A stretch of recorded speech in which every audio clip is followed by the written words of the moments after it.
découverte de l'interface Photoshop. Cette interface n'est pas très éloignée de celle d'InDesign ni de celle d'Illustrator. J'ai à ma gauche la fenêtre des outils que je peux réactiver en cas de besoin dans Fenêtre, Outils.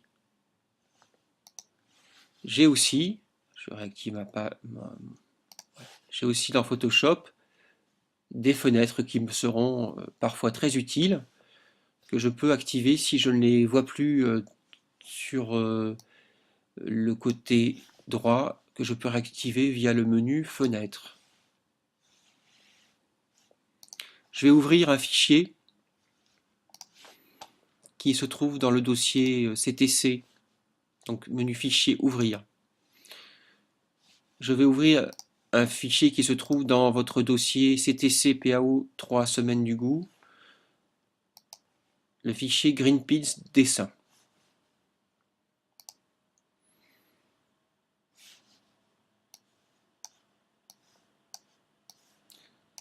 Alors pour obtenir sur PC une fenêtre flottante, vous avez en haut de la fenêtre ici la possibilité de cocher fenêtre flottante.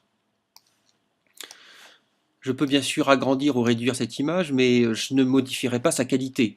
Il faut savoir que Photoshop est destiné à traiter des images bitmap. Une image bitmap est une image constituée de pixels. Plus les pixels seront nombreux, plus la résolution sera bonne. Qu'est-ce que je peux savoir de cette image?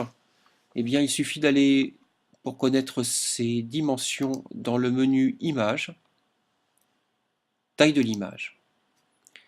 Vous remarquerez que cette image fait 400 pixels de large sur 445 pixels de haut, ce qui correspond, pour avoir une largeur de 14 cm sur 16 cm, à une définition de 72 pixels par pouce. La définition de 72 pixels par pouce est une définition qui convient aux écrans, et cette image était justement l'image d'accueil du site Greenpeace, que je vous invite à découvrir ou à aller regarder sur Internet. Vous comprendrez bien que cette image en 72 dpi n'est pas une image de qualité imprimable, mais elle va nous permettre de nous entraîner à faire des sélections.